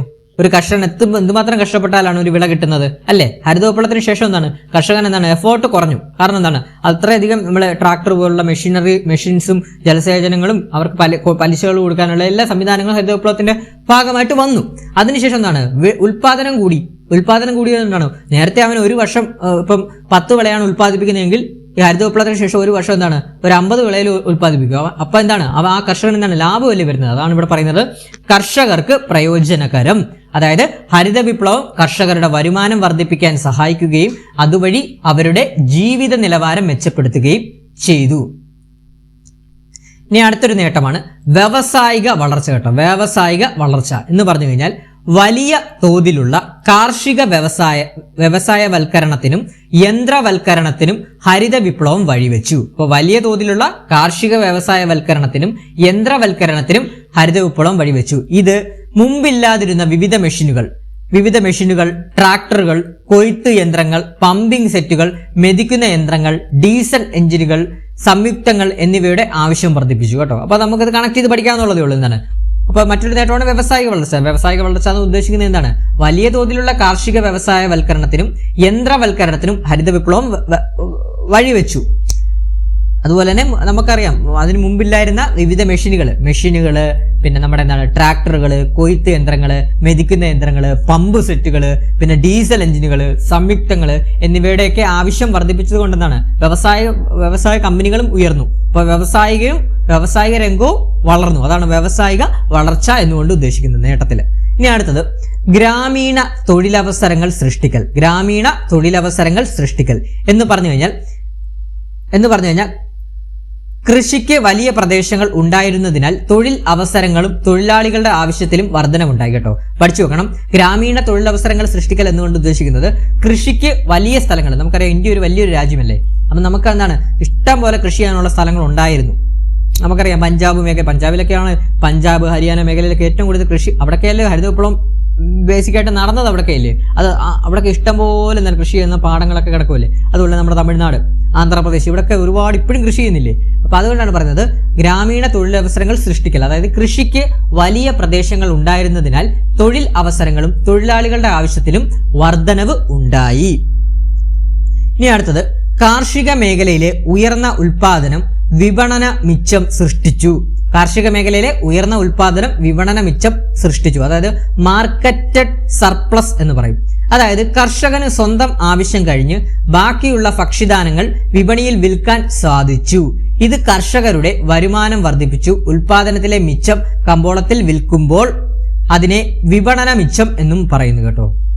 പിന്നെ അടുത്തൊരു നേട്ടമാണ് ഭക്ഷ്യധാന്യങ്ങളുടെ വില കുറഞ്ഞു കേട്ടോ. ഭക്ഷ്യധാന്യങ്ങളുടെ വില കുറഞ്ഞു. നമുക്കറിയാം ഏതൊരു കാര്യവും എന്താണ് കിട്ടാതെ വരുമ്പോഴാണ് അതിന് വില കൂടുന്നത് അല്ലേ. ഇപ്പൊ തന്നെ എക്സാമ്പിൾ പറയുകയാണ്, ഇപ്പൊ ഗ്യാസ് അല്ല പെട്രോളിന് എന്താണ് ഷോർട്ടേജ് വരുമ്പോഴല്ലേ പെട്രോളിന് റേറ്റ് കൂടുന്നത്. അപ്പൊ അത് വെച്ച് തന്നെ കണക്ട് ചെയ്തോണം. ഭക്ഷ്യധാന്യങ്ങൾ ഇപ്പം കിട്ടാതെ വരുമ്പോഴായിരുന്നു വില കൂടിയത്. ഇപ്പം എന്താണ് ഹരിത വിപ്ലവത്തിലൂടെ നമ്മൾ ഇഷ്ടം പോലെ ഭക്ഷ്യധാന്യങ്ങൾ ഉണ്ടാക്കിയത് കൊണ്ട് എന്താണ് വില കുറയും. അതാണ് ഉദ്ദേശിക്കുന്നത്. ഹരിത വിപ്ലവത്തിന്റെ ഭാഗമായിട്ട് ഭക്ഷ്യധാന്യങ്ങളുടെ വില കുറഞ്ഞു. ഇത് താഴ്ന്ന വരുമാനക്കാരായ വിഭാഗങ്ങൾക്ക് പ്രയോജനപ്പെട്ടു. അപ്പൊ പാവപ്പെട്ടവർക്കൊക്കെ വില കുറഞ്ഞത് മൂലം എന്താണ് അവർക്ക് സാധനങ്ങളും ഭക്ഷ്യധാന്യങ്ങളും ഒക്കെ മേടിക്കാൻ സാധിച്ചു. പിന്നെ ഭക്ഷ്യ ദൗർലഭ്യം നേരിട്ടാൽ ഉപയോഗിക്കാനായി കരുതൽ ശേഖരം ബഫർ സ്റ്റോക്ക് സൂക്ഷിക്കുവാൻ ഗവൺമെന്റിന് കഴിഞ്ഞു കേട്ടോ. അതുകൂടെ ഒന്ന് പഠിച്ചു വെക്കണം. ഭക്ഷ്യ ദൗർലഭ്യം നേരിട്ടാൽ ഉപയോഗിക്കാനായി കരുതൽ ശേഖരം ബഫർ സ്റ്റോക്ക് സൂക്ഷിക്കുവാൻ നമ്മുടെ ഗവൺമെന്റിന് കഴിഞ്ഞു. അപ്പൊ ഇത്രയും ഒന്നുകൂടെ നോക്കാം, പരീക്ഷയ്ക്ക് ചോദിക്കും. അപ്പൊ ഹരിത വിപ്ലവത്തിന്റെ നേട്ടങ്ങൾ എന്തൊക്കെയാണ്? ഭക്ഷ്യധാന്യങ്ങളുടെ ഉൽപാദനം വർദ്ധിച്ചു, ഇറക്കുമതിയിലും ഭക്ഷ്യ സഹായത്തിലുമുള്ള ആശ്രയത്വം കുറഞ്ഞു, കർഷകർക്ക് പ്രയോജനകരം, പിന്നെ വ്യവസായിക വളർച്ച, ഗ്രാമീണ തൊഴിൽ അവസരങ്ങൾ സൃഷ്ടിക്കല്, പിന്നെ കാർഷിക മേഖലയിലെ ഉയർന്ന ഉൽപാദനം വിപണന മിച്ചം സൃഷ്ടിച്ചു, ഭക്ഷ്യധാന്യങ്ങളുടെ വില കുറഞ്ഞു. അതുപോലെ തന്നെ ഭക്ഷ്യ ദൗർലഭ്യം നേരിട്ടാൽ ഉപയോഗിക്കാനായി കരുതൽ ശേഖരം അഥവാ ബഫർ സ്റ്റോക്ക് സൂക്ഷിക്കുവാൻ ഗവൺമെന്റിന് കഴിഞ്ഞു. നമ്മൾ ഇത്രയും പഠിച്ചില്ലേ? ഈ പഠിച്ചത് ഒരു മാർക്ക് പരീക്ഷയ്ക്ക് ഇനി വരുന്ന പരീക്ഷകളിൽ നിങ്ങൾക്ക് ചോദിക്കാം. ചിലപ്പോൾ VFA ആവും, ചിലപ്പോൾ ഫയർമാൻ ആവാം. ഇനി വരുന്ന ഏതൊരു പരീക്ഷയ്ക്കും നിങ്ങൾക്ക് ഒരു മാർക്ക് പ്രതീക്ഷിക്കാം. 10th പ്രിലിംസ് ആവാം കേട്ടോ. ഇത് സ്ഥിരമായിട്ട് പരീക്ഷയ്ക്ക് ഉപയോഗിക്കുന്നതാണ് ഹരിത വിപ്ലവത്തിന്റെ നേട്ടങ്ങൾ. അപ്പൊ നമ്മൾ SCRT NCRT ടെസ്റ്റ് ഒക്കെ ബേസ് ചെയ്താണ് ഈ പോയിന്റ്സ് കണ്ടെത്തിയത് കേട്ടോ. ഇനി അടുത്തത് നമുക്കറിയാം ഏതൊരു കാര്യത്തിനും ഗുണവും കാണും ദോഷവും കാണും അല്ലേ. നമ്മൾ എന്തൊരു സംഭവം ഉണ്ടായാലും അതിന് ഗുഡും കാണും ബാഡും കാണും അല്ലേ. അപ്പൊ ഗുണവും കാണും ദോഷവും കാണും. അപ്പൊ നോക്കാം ഹരിത വിപ്ലവത്തിന്റെ ദോഷങ്ങൾ എന്തൊക്കെയാണ് എന്നുള്ളത് നമ്മൾ അറിഞ്ഞിരിക്കണം. ഫസ്റ്റ്, ഹരിത വിപ്ലവം ചെറുകിട കർഷകരും വൻകിട കർഷകരും തമ്മിലുള്ള അന്തരം വർദ്ധിപ്പിച്ചു. നോട്ട് ചെയ്തോണം, പരീക്ഷയ്ക്ക് ചോദിച്ചതാണ്. അപ്പൊ ഹരിത വിപ്ലവത്തിന്റെ ദോഷങ്ങളിലെ ആദ്യ ദോഷം എന്താണ്? ഹരിത വിപ്ലവം ചെറുകിട കർഷകരും വൻകിട കർഷകരും തമ്മിലുള്ള അന്തരം വർദ്ധിപ്പിച്ചു. പുതിയ സാങ്കേതിക വിദ്യയുടെ ചെലവ് വഹിക്കാൻ കഴിവുണ്ടായിരുന്ന വൻകിട കർഷകർക്കായി ആയിരുന്നതിനാൽ ഹരിത വിപ്ലവത്തിലൂടെ അവർ കൂടുതൽ ലാഭം കൊയ്തു. അത് നമുക്ക് ജസ്റ്റ് ഊഹിക്കാൻ സാധിക്കുന്നതേ ഉള്ളില്ലയോ. ഇപ്പൊ ട്രാക്ടറും അതുപോലെ തന്നെ ഈ മെഷീനറീസും ഒക്കെ മേടിക്കാൻ വലിയ പണക്കാരായിട്ടുള്ള കർഷകർക്ക് സാധിക്കുകയുള്ളൂ. പാവപ്പെട്ട കർഷകർക്ക് സാധിക്കുമായിരുന്നു? ഇല്ല. അതുകൊണ്ട് തന്നെ എന്താണ്, ഹരിത വിപ്ലവം ചെറുകിട കർഷകരും വൻകിട കർഷകരും തമ്മിലുള്ള അന്തരം വർദ്ധിപ്പിച്ചു. ഒന്നാമത്തെ ദോഷമാണ്. ഇനി രണ്ടാമത്തേത്, അത്യുൽപാദന ശേഷിയുള്ള വിളകൾക്ക് കൂടുതൽ കീടാക്രമണ സാധ്യത ഉണ്ടായിരുന്നു. അതോടെ പഠിച്ചു വെക്കണം. അത്യുൽപാദന ശേഷിയുള്ള വിളകൾക്ക് കൂടുതൽ കീടാക്രമണ സാധ്യത ഉണ്ടായിരുന്നു. ഇനി ജല ഉപഭോഗം എന്ന് പറഞ്ഞു കഴിഞ്ഞാൽ ജലസേചന സൗകര്യങ്ങളെ അമിതമായി ആശ്രയിച്ചത് ഭൂഗർഭ ജലത്തിന്റെ അളവ് ഗണ്യമായ തോതിൽ കുറയുന്നതിന് കാരണമായി. അപ്പൊ മറ്റൊരു ദോഷമാണ് ജല ഉപഭോഗം എന്ന് പറയുന്നത്. എന്താണ്? ജലസേചന സൗകര്യങ്ങളെ അമിതമായി ആശ്രയിച്ചതിന് മൂലം എന്താണ്, ഭൂഗർഭ ജലത്തിന്, ഭൂമിക്കടിയിലുള്ള ജലത്തിന്റെ അളവ് ഗണ്യമായ തോതിൽ കുറയുന്നതിന് കാരണമായി. ഇതൊക്കെ ഒരു ദോഷമാണെന്ന് ചോദിച്ചാൽ ആണ്. ദോഷം എന്തൊരു കാര്യവും ദോഷം കണ്ടുപിടിക്കാൻ തുടങ്ങി കഴിഞ്ഞാൽ എന്തൊരു ദോഷം കാണുമല്ലോ എന്ന് പറയുന്നതിന് കൂട്ടാണ് ഇത് ഉദ്ദേശിക്കുന്നത് കേട്ടോ. അപ്പൊ നമുക്കറിയാം ഹരിത വിപ്ലവ സമയത്തൊക്കെ എന്താണ്, ഒരുപാട് പമ്പ് സെറ്റും കാര്യങ്ങളൊക്കെ വന്നപ്പോൾ ഒരുപാട് വെള്ളത്തിന്റെ ഉപയോഗമൊക്കെ വന്നില്ലേ. അപ്പൊ ആ ഉപയോഗം കാരണം എന്താണ്, ഭൂഗർഭ ജലത്തിന്റെ അളവ് ഗണ്യമായ തോതിൽ കുറയുന്നതിന് കാരണമായി. അതുപോലെ തന്നെ അടുത്തത് രാസവസ്തുക്കളുടെ അമിതമായ ഉപയോഗം. രാസവളങ്ങളുടെയും കീടനാശിനികളുടെയും അമിത ഉപയോഗം മണ്ണിന്റെ സ്വാഭാവിക ഫലപുഷ്ടിയെ ദോഷകരമായി ബാധിച്ചു. പഠിച്ചു വെക്കണം, ഇമ്പോർട്ടന്റ് ആണ്. ഇപ്പൊ എന്താണ്, രാസവസ്തുക്കളുടെ അമിതമായ ഉപയോഗം, രാസവളങ്ങളുടെയും കീടനാശിനികളുടെയും അമിത ഉപയോഗം മണ്ണിന്റെ സ്വാഭാവിക ഫലപുഷ്ടിതയെ ദോഷകരമായിട്ട് ബാധിച്ചു. ഇനി ഹരിത വിപ്ലവത്തിന്റെ നേട്ടങ്ങൾ പ്രധാനമായും ഗോതമ്പ്, അരി എന്നീ വിളകളുടെ ഉൽപാദനത്തിൽ ഒതുങ്ങി നിന്നു. അതും ഒരു ദോഷമായിട്ട് ഇവർ പറയുന്നുണ്ട്. അപ്പൊ എന്താണ്, ഹരിത വിപ്ലവത്തിന്റെ നേട്ടങ്ങൾ പ്രധാനമായും ഗോതമ്പ്, അരി എന്നീ വിളകളുടെ ഉൽപാദനത്തിൽ ഒതുങ്ങി നിന്നു. പിന്നെ തൊഴിലില്ലായ്മ, അതായത് ഹരിത വിപ്ലവം വലിയ തൊഴിൽ വാഗ്ദാനങ്ങൾ നൽകിയെങ്കിലും യന്ത്രവൽക്കരണം വൻതോതിലുള്ള തൊഴിലില്ലായ്മ സൃഷ്ടിച്ചു. ഇപ്പൊ ഒരു എക്സാമ്പിൾ പറയുകയാണെങ്കിൽ നമുക്ക് കണക്ട് ചെയ്ത് തന്നെ പഠിക്കാം അല്ലേ. കണക്ട് ചെയ്ത് തന്നെ നമുക്ക് പഠിച്ചു കഴിഞ്ഞാൽ കഴിഞ്ഞ ക്ലാസ്സിലെ ഒരു റെസ്പോൺസ് ഞാൻ കണ്ടിരുന്നു, കുറച്ചുകൂടി ഇന്ററാക്റ്റീവ് ആയിട്ട് പറഞ്ഞാൽ നിങ്ങൾക്ക് കുറച്ചുകൂടി ഇന്ററാക്റ്റീവ് ആയിട്ട് ക്ലാസ്സുകൾ പറയണമെന്ന് പറഞ്ഞു. അപ്പോൾ അതുകൊണ്ടാണ് നമ്മൾ ഇന്ററാക്റ്റീവ് ആയിട്ട് പറയുന്നത്. തൊഴിലില്ലായ്മ എന്നുകൊണ്ട് ഉദ്ദേശിക്കുന്നതെന്ന് പറഞ്ഞു കഴിഞ്ഞാൽ ഇത്രയേ ഉള്ളൂ. നമുക്കറിയാം, നമ്മൾ പണ്ട് ഇവിടെ ഒരു ഫേമസ് ആയിട്ടുള്ള ഒരു പാർട്ടി എന്നാൽ കമ്പ്യൂട്ടർ വന്നതിനെതിരെ സമരം ചെയ്തില്ലേ. കമ്പ്യൂട്ടർ വന്ന ആളുകളുടെ ജോലി പോകുന്നു എന്ന് പറയുന്നതിനോട്ടി ഈ കൃഷി ചെയ്യുന്നിടത്ത് യന്ത്രവൽക്കരണമൊക്കെ വന്നു കഴിഞ്ഞാൽ 10 പേരുടെ ജോലി അവിടെ കുറയുവാണ്. അതുകൊണ്ടാണ് ഇവിടെ തൊഴിലില്ലായ്മ കൊണ്ട് ഉദ്ദേശിക്കുന്നത്. ഇപ്പം നിലം കൊയ്യാൻ ഒരു യന്ത്രം കൊണ്ടുവന്നു കഴിഞ്ഞാൽ നേരത്തെ അവിടെ നിലം കൊയ്തുകൊണ്ടിരുന്നത് 5 പേരായിരിക്കും. പക്ഷെ കൊയ്യാൻ ഒരു യന്ത്രം വന്നു കഴിഞ്ഞാൽ ആ യന്ത്രം വർക്ക് ചെയ്യുന്നവ മാത്രം ജോലി ചെയ്താൽ മതി, ബാക്കിയുള്ളവർക്ക് ജോലിയില്ല അന്ന് പറയുന്നതിനോട്ടാണ്. അത് തന്നെയാണ് ഉദ്ദേശിക്കുന്നത് തൊഴിലില്ലായ്മ. അതായത് ഹരിത വിപ്ലവം വലിയ തൊഴിൽ വാഗ്ദാനങ്ങൾ നൽകിയെങ്കിലും യന്ത്രവൽക്കരണം വൻതോതിലുള്ള തൊഴിലില്ലായ്മ സൃഷ്ടിച്ചു. പിന്നെ ആരോഗ്യപരമായിട്ടുള്ള പ്രശ്നങ്ങൾ. രാസവസ്തുക്കളുടെ വൻതോതിലുള്ള ഉപയോഗം ക്യാൻസർ, വൃക്കരോഗം, മറ്റു പല രോഗങ്ങൾ, ജനന വൈകല്യമുള്ള കുഞ്ഞുങ്ങളുടെ ജനനം എന്നിവയ്ക്ക് കാരണമായി. നമുക്കറിയാം, ഒരുപാട് കീടനാശിനികൾ ഒക്കെ ഉപയോഗിച്ചു കഴിഞ്ഞാൽ എന്താണ്, ഒരുപാട് കീടനാശിനികളും വളങ്ങളും ഒക്കെ ഉപയോഗിച്ച് കഴിഞ്ഞാൽ, വളങ്ങളല്ല കീടനാശിനി അടിച്ചു കഴിഞ്ഞാൽ എന്താണ്, നമുക്കത് കഴിച്ചു കഴിഞ്ഞാൽ അസുഖങ്ങൾ വരും ഇല്ലേ. നമ്മൾ തന്നെ ഇപ്പം തന്നെ ഒരു കടയിൽ നിന്ന് ഒരു ആപ്പിൾ മേടിച്ചാൽ പോലും ചൂടുവെള്ളത്തിൽ ഇട്ടിട്ടൊക്കെ അല്ലേ കഴിയുന്നത്. അതിന്റെ മേളിലൊക്കെ കീടനാശിനി അടിക്കുമെന്നല്ലേ പറഞ്ഞത്. അത് തന്നെയാണ് ഇവിടെ ഉദ്ദേശിക്കുന്നത്, ആരോഗ്യപരമായ പ്രശ്നങ്ങൾ. അതായത് രാസവസ്തുക്കളുടെ വൻതോതിലുള്ള ഉപയോഗം ക്യാൻസർ, വൃക്കരോഗം, മറ്റു പല രോഗങ്ങൾ, ജനന വൈകല്യമുള്ള കുഞ്ഞുങ്ങളുടെ ജനനം എന്നിവയ്ക്ക് കാരണമായി. പിന്നെ ഹരിത വിപ്ലവത്തിന്റെ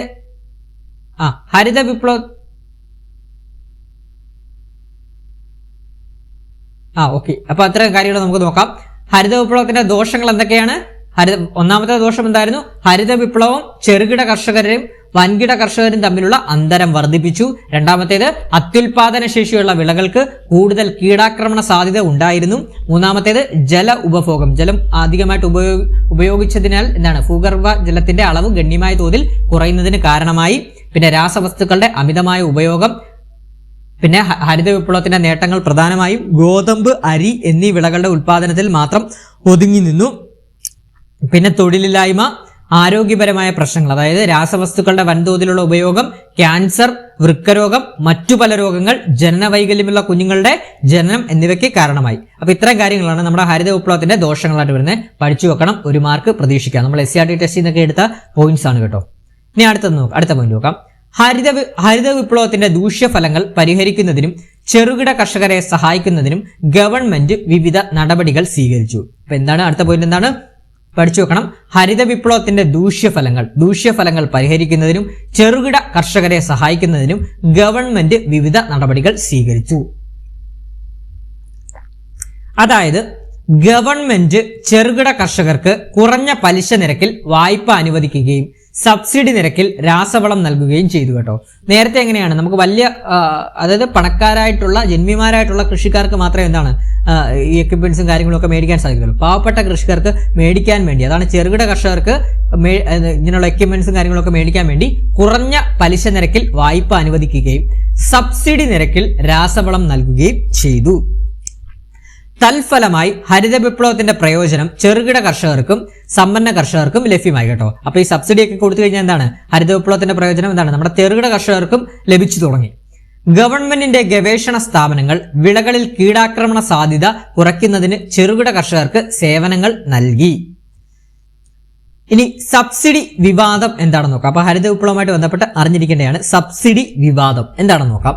കൃഷി ഇറക്കാൻ ആവശ്യമായ വിത്തുകൾ, കീടനാശിനികൾ, രാസവളങ്ങൾ, കാർഷികോപകരണങ്ങൾ എന്നിവ സൗജന്യ നിരക്കിൽ ഗവൺമെന്റ് കർഷകന് ലഭ്യമാക്കുന്നതിനെയാണ് കാർഷിക സബ്സിഡി എന്ന് പറയുന്നത്. എന്നാൽ ഇതിനെ അനുകൂലിച്ചും പ്രതികൂലിച്ചും നിരവധി വാദങ്ങളുണ്ട്. അപ്പോൾ പഠിച്ചു വെക്കണം. കാർഷിക സബ്സിഡി എന്ന് പറഞ്ഞാൽ എന്താണ്? കൃഷി ഇറക്കാൻ ആവശ്യമായ വിത്തുകൾ, കീടനാശിനികൾ, രാസവളങ്ങൾ, കാർഷികോപകരണങ്ങൾ എന്നിവ സൗജന്യ നിരക്കിൽ ഗവൺമെന്റ് കർഷകന് ലഭ്യമാക്കുന്നതിനെയാണ് കാർഷിക സബ്സിഡി എന്ന് പറയുന്നത്. നോക്കാം. ഇനി കാർഷിക സബ്സിഡിയുടെ അനുകൂല വാദഗതികൾ എന്തൊക്കെയാണ്? സ്കൂൾ ടെസ്റ്റിലുള്ളതാണ്, നമുക്ക് നോക്കാം.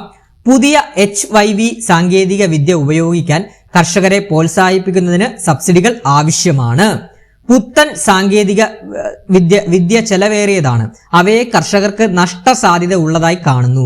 അതിനാലാണ് പുതിയ സാങ്കേതിക വിദ്യ പരീക്ഷിക്കുന്നതിന് കർഷകരെ പ്രോത്സാഹിപ്പിക്കാൻ സബ്സിഡി നൽകേണ്ടത് ആവശ്യമായത് കേട്ടോ. അപ്പൊ അനുകൂല വാദഗതികളിൽ ഒന്നാമത്തെ പറയുന്നത് എന്താണ്? അപ്പൊ ഈ പുതിയ സാങ്കേതിക വിദ്യകളും പുതിയ എക്യുപ്മെന്റ്സും ഒക്കെ ഉപയോഗിക്കാൻ കർഷകർക്ക് എന്താണ് കർഷകരെ പ്രോത്സാഹിപ്പിക്കാൻ വേണ്ടിയാണ് ഈ ഒരു സബ്സിഡി നൽകേണ്ടതായിട്ട് ആവശ്യമായിട്ട് വരുന്നത്. അനുകൂല വാദങ്ങളിൽ ഒന്നാമത്തെ വരുന്നത്. ഇനി അനുകൂല വാദഗതികൾ രണ്ടാമത്തെ നോക്കാം. ഇന്ത്യയിൽ കൃഷി നഷ്ടസാധ്യതയുള്ള ഒരു ബിസിനസ്സാണ്. അതിനാൽ കാർഷിക സബ്സിഡി തുടരണമെന്ന് ചിലർ വാദിച്ചു കേട്ടോ. അപ്പൊ നമ്മുടെ ഇന്ത്യയിൽ കൃഷി നഷ്ടസാധ്യതയുള്ള ഒരു ബിസിനസ്സാണ്. അതിനാൽ കാർഷിക സബ്സിഡി തുടരണമെന്ന് ചിലർ വാദിച്ചു. ഇന്ത്യയിലെ ഭൂരിഭാഗം കർഷകരും ദരിദ്രരാണ്. സബ്സിഡി ഇല്ലാതെ കാർഷിക ആവശ്യങ്ങൾക്ക് ചിലവ് അവർക്ക് താങ്ങാനാകില്ല. നമുക്കറിയാം ഇന്ത്യയിലെ ഭൂരിഭാഗം കർഷകരും ദരിദ്രരാണ്. നമുക്കറിയാം തമിഴ്നാട് ഗ്രാമങ്ങളിലൊക്കെ കൃഷി ചെയ്യുന്നവരെ നിങ്ങൾ വ്ളോഗിലും ഒക്കെ കണ്ടിട്ടില്ലേ? അവരൊക്കെ വളരെ ദരിദ്രരായിട്ടുള്ള ആളുകളാണ്. അപ്പം അതാണ് പറയുന്നത്, ഇന്ത്യയിലെ ഭൂരിഭാഗം കർഷകരും ദരിദ്രരാണ്. ആ സബ്സിഡി ഇല്ലാതെ കാർഷിക ആവശ്യങ്ങൾക്കുള്ള ചിലവ് അവർക്ക് താങ്ങാനാകില്ല കേട്ടോ. അതുകൊണ്ടൊക്കെയാണ് കാർഷിക സബ്സിഡി കൊണ്ടുവന്നത്. ഇനി അടുത്ത പോയിന്റ് നോക്കാം. സബ്സിഡി ഒഴിവാക്കുന്നത് ധനിക കർഷകരും ദരിദ്ര കർഷകരും തമ്മിലുള്ള അസമത്വം വർദ്ധിപ്പിക്കുകയും സമത്വം എന്ന ലക്ഷ്യം എതിരാവുകയും ചെയ്യും കേട്ടോ. അപ്പൊ നമ്മുടെ സബ്സിഡി നിർത്തിക്കഴിഞ്ഞാൽ, കാർഷിക സബ്സിഡി നിർത്തിക്കഴിഞ്ഞാൽ എന്താണ്?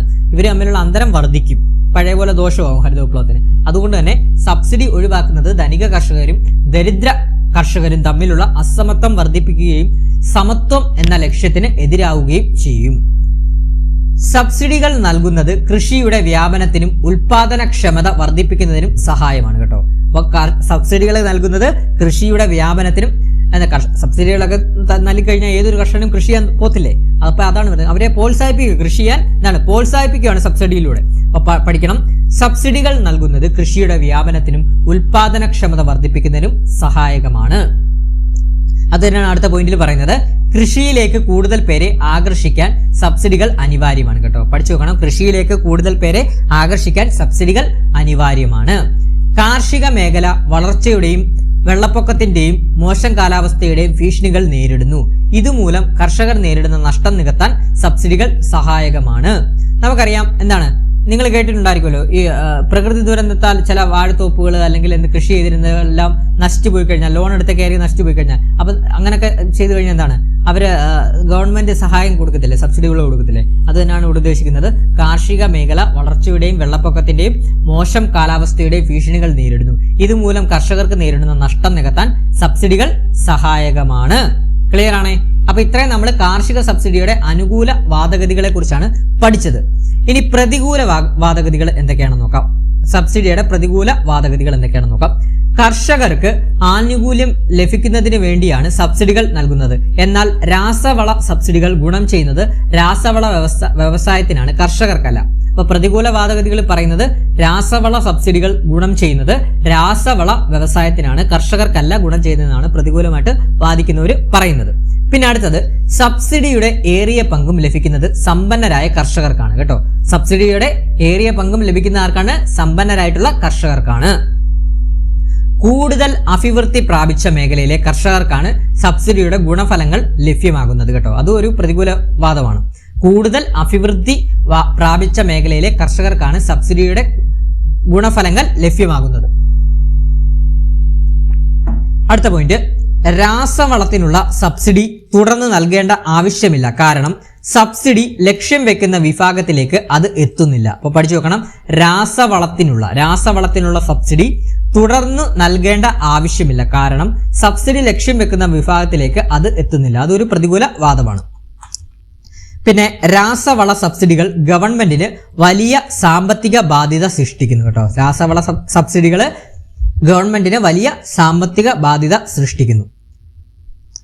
സബ്സിഡി തുക പാവപ്പെട്ട ജനങ്ങളുടെ ക്ഷേമത്തിനായി ഉപയോഗിക്കാമായിരുന്നു എന്നും ഒരു പ്രതികൂല വാദഗതിയിൽ പറഞ്ഞു കേട്ടോ. സബ്സിഡി തുക പാവപ്പെട്ട ജനങ്ങളുടെ ക്ഷേമത്തിനായി ഉപയോഗിക്കാമായിരുന്നു എന്നും ഒരു പ്രതികൂല വാദഗതി പറയുന്നു. പിന്നെ സബ്സിഡിയുടെ ഉദ്ദേശം നിറവേറ്റിക്കഴിഞ്ഞാൽ അത് ക്രമേണ ഇല്ലാതാക്കണമെന്ന് ചില സാമ്പത്തിക വിദഗ്ധർ അഭിപ്രായപ്പെട്ടു കേട്ടോ. അപ്പൊ സബ്സിഡിയുടെ ഉദ്ദേശം നിറവേറ്റിക്കഴിഞ്ഞാൽ അത് ക്രമേണ ഇല്ലാതാക്കണമെന്നും ചില സാമ്പത്തിക വിദഗ്ധർ അഭിപ്രായപ്പെട്ടു. ഇനി നമുക്ക് അടുത്ത പോയിന്റ് നോക്കാം. അപ്പൊ ഇത്രയുമാണ് നമ്മുടെ കാർഷിക സബ്സിഡിയുടെ അനുകൂല വാദങ്ങളും വാദഗതികളും പ്രതികൂല വാദഗതികളും. ഇനി നമ്മൾ പഠിക്കാൻ പോകുന്നത് നമുക്ക് ഇത്രയുമാണ് നമ്മുടെ ഹരിത വിപ്ലവത്തിന്റെ ഭാഗമായിട്ട് നമ്മൾ SCRT ടെസ്റ്റിലും NCERT ടെസ്റ്റിലുള്ള പ്രധാനപ്പെട്ട പരീക്ഷയ്ക്ക് ചോദിക്കാൻ സാധ്യതയേറിയ പോയിന്റുകളാണ് നമ്മളിപ്പോൾ പഠിച്ചത്. ഇത്രയും. ഇനി നമ്മൾ ഇതിന്റെ അടിസ്ഥാന വസ്തുക്കളോടൊന്ന് പറഞ്ഞിട്ട് ഹരിത വിപ്ലവം നമുക്ക് എൻഡ് ചെയ്യിപ്പിക്കാം. നോക്കാം. ഹരിത വിപ്ലവത്തിന്റെ അടിസ്ഥാന വസ്തുതകൾ എന്തൊക്കെയാണ് നമ്മൾ പഠിച്ചതാണ്. ഹരിത വിപ്ലവം ആരംഭിച്ച രാജ്യം മെക്സിക്കോ. ഹരിത വിപ്ലവം ആരംഭിച്ച രാജ്യം ഏതാണ്? മെക്സിക്കോ. പഠിച്ചു വെക്കണം, പരീക്ഷയ്ക്ക് സ്ഥിരമായിട്ട് ചോദിക്കുന്ന ഒരു ചോദ്യമാണ്. ഹരിത വിപ്ലവം ആരംഭിച്ച രാജ്യം മെക്സിക്കോ. ഹരിത വിപ്ലവത്തിന്റെ പിതാവ് ആരാണ്? Norman Borlaug. നമ്മൾ പഠിച്ചതാണ് ഹരിത വിപ്ലവത്തിന്റെ പിതാവ് നോർമൻ ബോർലോഗ്. ഇന്ത്യൻ ഹരിത വിപ്ലവത്തിന്റെ പിതാവ് MS സ്വാമിനാഥൻ. ഇന്ത്യൻ ഹരിത വിപ്ലവത്തിന്റെ പിതാവ് ആരാണ്? MS സ്വാമിനാഥൻ. ഇനി അടുത്തത് MS സ്വാമിനാഥൻ നിർമ്മിച്ച അത്യുൽപാദന ശേഷിയുള്ള വിത്തിനങ്ങൾ ഏതൊക്കെയാണ്? സൊണോറ 64 ലെർമറാജോ 64. പരീക്ഷയ്ക്ക് ചോദിക്കുമ്പോൾ ഇമ്പോർട്ടന്റ് ആണെന്ന് അറിഞ്ഞിരിക്കണേ, പഠിച്ചു വെക്കണം, വളരെ ഇമ്പോർട്ടന്റ് ആണ്. അപ്പൊ നമ്മുടെ ഡോക്ടർ MS സ്വാമിനാഥൻ നിർമ്മിച്ച അത്യുൽപാദന ശേഷിയുള്ള വിത്തിനങ്ങൾ ഏതൊക്കെയാണ്? സൊണോറ 64 ലെർമറാജോ കേട്ടോ. ലെർമറാജോ 64. സൊണോറ 64 ലെർമറാജോ 64 ആണ്. ഇനി ഹരിത വിപ്ലവം എന്ന പദം ആദ്യമായി ഉപയോഗിച്ചത് വില്യം ഗൗഡ് ആണ് കേട്ടോ. അത് പഠിച്ചു വെക്കണേ, പരീക്ഷയ്ക്ക് ഇത് ചോദിച്ചിട്ടുള്ളതാണ്, പഠിച്ചു വെക്കണം. ഹരിത വിപ്ലവം എന്ന പദം, ആ വേർഡ് ഹരിത വിപ്ലവം എന്ന പദം ആദ്യമായി ഉപയോഗിച്ചത് ആരാണ്? വില്യം ഗൗഡ് ആണ് കേട്ടോ. വില്യം ഗൗഡ് ആണ്. ഇനി ഹരിത വിപ്ലവത്തിന്റെ ഏഷ്യൻ ഭവനം ഏതാണ്? ഫിലിപ്പീൻസ് ആണ് കേട്ടോ. ഫിലിപ്പീൻസ് ആണ്, പഠിച്ചു നോക്കണം. ഇതും പരീക്ഷയ്ക്ക് ചോദിച്ചിട്ടുണ്ട്. ഹരിത വിപ്ലവത്തിന്റെ ഏഷ്യൻ ഗേഹം എന്നാണ് പരീക്ഷയ്ക്ക് ചോദിച്ചത്. ഭവനമൊന്നും ചോദിക്കാം, പഠിച്ചു നോക്കണം. ഹരിത വിപ്ലവത്തിന്റെ ഏഷ്യൻ ഗേഹം അഥവാ ഏഷ്യൻ ഭവനം ഏതാണ്? ഫിലിപ്പീൻസ് ആണ് കേട്ടോ. ഇനി അടുത്ത പോയിന്റ്, ഹരിത വിപ്ലവം ആരംഭിച്ച സമയത്ത് രാഷ്ട്രപതി, പ്രധാനമന്ത്രി, കാർഷിക മന്ത്രി ആരൊക്കെയായിരുന്നു? ഹരിത വിപ്ലവം ആരംഭിച്ച സമയത്ത് സക്കീർ ഹുസൈൻ ആയിരുന്നു രാഷ്ട്രപതി, ഇന്ദിരാഗാന്ധി ആയിരുന്നു പ്രധാനമന്ത്രി, അതുപോലെ തന്നെ കേന്ദ്ര കാർഷിക മന്ത്രി ആരായിരുന്നു? C. സുബ്രഹ്മണ്യമായിരുന്നു കേട്ടോ. C. സുബ്രഹ്മണ്യമായിരുന്നു. അപ്പൊ എനിക്ക് മറ്റൊരു ചോദ്യം നിങ്ങളോട് ചോദിക്കാനുള്ളത്, നിലവിലെ കേന്ദ്ര കാർഷിക വകുപ്പ് കൈകാര്യം ചെയ്യുന്ന മന്ത്രി ആരാണ് എന്നുള്ളത് നിങ്ങൾ കമന്റ് ബോക്സിൽ ഒന്ന് രേഖപ്പെടുത്തണം കേട്ടോ. നിലവിലെ കേന്ദ്ര കാർഷിക വകുപ്പ് മന്ത്രി ആരാണ് എന്നുള്ളതൊന്ന് കമന്റ് ബോക്സിൽ എല്ലാവരും ഒന്ന് രേഖപ്പെടുത്തണം. അപ്പൊ ഹരിത വിപ്ലവത്തിന്റെ അടിസ്ഥാന വസ്തുതകൾ ഒന്നുകൂടെ പറയാം. ഹരിത വിപ്ലവം ആരംഭിച്ച രാജ്യം മെക്സിക്കോ. ഹരിത വിപ്ലവത്തിന്റെ പിതാവ് നോർമൻ ബോർലോഗ്. ഇന്ത്യൻ ഹരിത വിപ്ലവത്തിന്റെ പിതാവ് MS സ്വാമിനാഥൻ.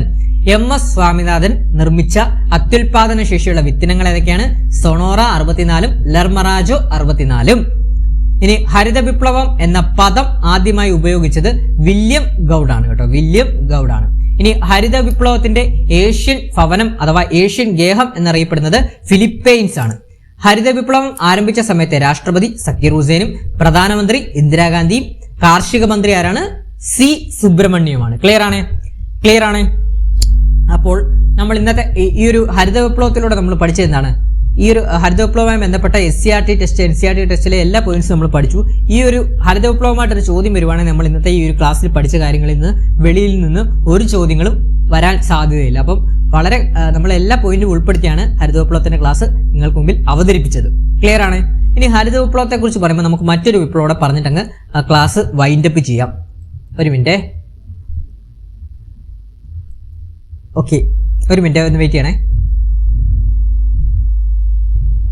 ഓക്കെ, മറ്റൊരു വിപ്ലവമാണ് നമ്മുടെ ധവള വിപ്ലവം കേട്ടോ. ധവള വിപ്ലവം എന്ന് പറഞ്ഞാൽ എന്താണ്? വൈറ്റ് റവല്യൂഷൻ അഥവാ ധവള വിപ്ലവം. അതുകൂടെ നമുക്കൊന്ന് പഠിച്ചിട്ട് പോവാം. ഈ ഒരു ക്ലാസ്സിൽ അതുകൂടെ പഠിക്കുമ്പോൾ അതുകൂടെ ഒന്ന് ക്ലിയർ ആയി അങ്ങ് പോകും. അപ്പോൾ ഒരു ക്ലാസ്സിൽ 2 അങ്ങ് ക്ലിയർ ആയി പോകും കേട്ടോ. നോക്കാം നമുക്ക്. ധവള വിപ്ലവം അഥവാ വൈറ്റ് റവല്യൂഷൻ എന്ന് പറഞ്ഞാൽ എന്താണ്?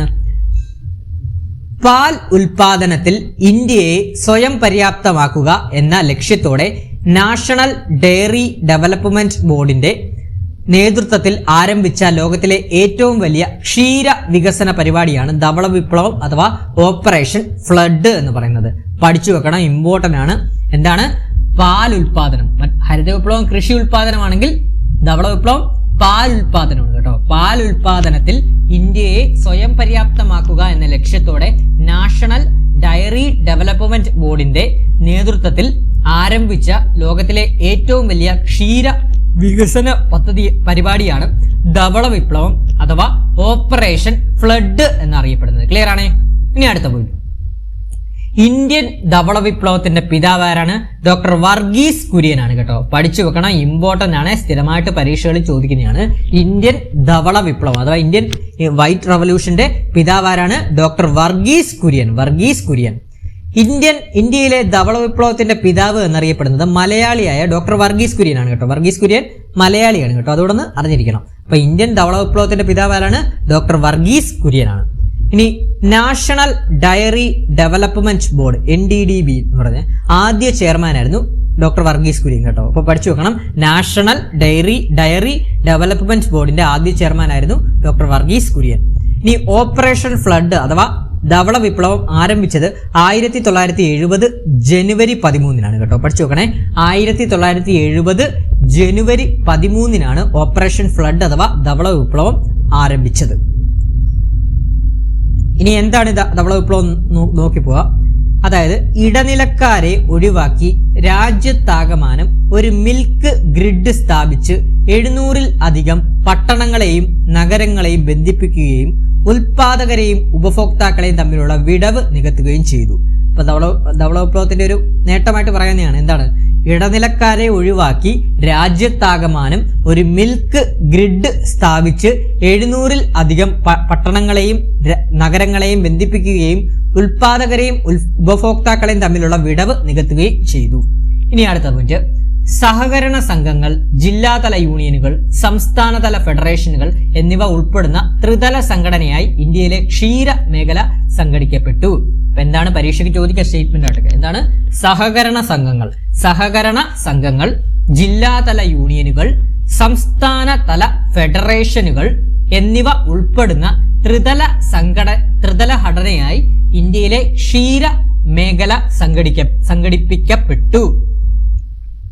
അതുപോലെ തന്നെ കന്നുകാലി വികസനം, മെച്ചപ്പെട്ട കാലിത്തീറ്റ ഉൽപാദനം, പാൽ ശേഖരം എന്നിവയിൽ വിദഗ്ധർ കർഷകർക്ക് സഹായം നൽകി. അപ്പൊ ധവള വിപ്ലവം അഥവാ ഓപ്പറേഷൻ ഫ്ലഡിലൂടെ എന്താണ്? കന്നുകാലി വികസനം, മെച്ചപ്പെട്ട കാലിത്തീറ്റ ഉൽപാദനം, പാൽ ശേഖരണം എന്നിവയിൽ വിദഗ്ധർ കർഷകർക്ക് സഹായം നൽകി. അടുത്ത പോയിന്റ്. സംസ്കരണ പ്ലാന്റുകൾ, ശീതീകരണ കേന്ദ്രങ്ങൾ, ഉൽപ്പന്ന വിപണനത്തിനുള്ള ശൃംഖല എന്നിവയും ഇന്ത്യയിലെ ക്ഷീരമേഖലയിൽ കൊണ്ടുവന്നു. എന്താണ്? സംസ്കരണ പ്ലാന്റുകൾ, ശീതീകരണ കേന്ദ്രങ്ങൾ, ഉൽപ്പന്ന വിപണനത്തിനുള്ള ശൃംഖല എന്നിവയും ഇന്ത്യയിലെ ക്ഷീരമേഖലയിൽ കൊണ്ടുവന്നു. ഇനി പ്രധാന ലക്ഷ്യങ്ങളാണ് പറയാൻ പോകുന്നത്, നോക്കാം. ഈ ധവള വിപ്ലവം അഥവാ ഓപ്പറേഷൻ ഫ്ലഡിന്റെ പ്രധാന ലക്ഷ്യങ്ങളാണ്: രാജ്യത്തെ പാൽ ഉൽപാദനം വർദ്ധിപ്പിക്കുക, ഗ്രാമീണ കർഷകരുടെ വരുമാനം ഉയർത്തുകയും തൊഴിൽ അവസരങ്ങൾ സൃഷ്ടിക്കുകയും ചെയ്യുക, ഉപഭോക്താക്കൾക്ക് ഗുണമേന്മയുള്ള പാല് ന്യായവിലയ്ക്ക് ലഭ്യമാക്കുക. പരീക്ഷയ്ക്ക് ചോദിക്കാം, ഒന്നുകൂടെ പറയാം. നമ്മുടെ ധവള വിപ്ലവം അഥവാ ഓപ്പറേഷൻ ഫ്ലഡിന്റെ പ്രധാന ലക്ഷ്യങ്ങൾ എന്തൊക്കെയാണ്? രാജ്യത്തെ പാൽ ഉൽപാദനം വർദ്ധിപ്പിക്കുക, ഗ്രാമീണ കർഷകരുടെ വരുമാനം ഉയർത്തുകയും തൊഴിൽ അവസരങ്ങൾ സൃഷ്ടിക്കുകയും ചെയ്യുക, ഉപഭോക്താക്കൾക്ക് ഗുണമേന്മയുള്ള പാല് ന്യായമായ വിലയ്ക്ക് ലഭ്യമാക്കുക. ക്ലിയർ ആണ്? ഈ ഹരിത വിപ്ലവത്തിലൂടെയാണ് നമ്മുടെ അമൂൽ മാതൃക അഥവാ ആനന്ദ് മോഡൽ എന്ന് പറഞ്ഞത് വന്നത്. അതായത് ഗുജറാത്തിലെ Anand milk union limited Amul എന്ന ക്ഷീര സഹകരണ പ്രസ്ഥാനത്തിന്റെ വൻ വിജയമാണ് ധവള വിപ്ലവത്തിന് അടിസ്ഥാനമായത്. പരീക്ഷയ്ക്ക് ചോദിക്കാം. അപ്പൊ ധവള വിപ്ലവത്തിന് ഏത് സഹകരണ പ്രസ്ഥാനത്തിന്റെ വൻ വിജയമാണ് ധവള വിപ്ലവത്തിന് അടിസ്ഥാനമായത് എന്ന് പരീക്ഷയ്ക്ക് ചോദിക്കാം. ഏതാണ്? ഗുജറാത്തിലെ ആനന്ദ് എന്ന ക്ഷീര സഹകരണ പ്രസ്ഥാനത്തിന്റെ വൻ വിജയമാണ് ധവള വിപ്ലവത്തിന് അടിസ്ഥാനമായത്. ക്ലിയർ ആണ്? അതായത് ഇടനിലക്കാരെ ഒഴിവാക്കി കർഷകർ ഉൽപ്പാദിപ്പിക്കുന്ന പാല് നേരിട്ട് ശേഖരിച്ച് വിപണിയിൽ എത്തിക്കുന്ന സഹകരണ ശൃംഖല രാജ്യത്ത് ഉടനീളം നടപ്പിലാക്കി. അപ്പൊ പഠിച്ചു നോക്കണം. ഇടനിലക്കാരെ ഒഴിവാക്കി കർഷകർ ഉൽപ്പാദിപ്പിക്കുന്ന പാല് നേരിട്ട് ശേഖരിച്ച് വിപണിയിൽ എത്തിക്കുന്ന സഹകരണ ശൃംഖല രാജ്യത്തുടനീളം നടപ്പിലാക്കി. ഇനി നമ്മുടെ പ്രധാന നേട്ടങ്ങളെ കുറിച്ചാണ് പറയുന്നത്. ഒരു മിനിറ്റ്, വെള്ളം കുടിക്കട്ടെ.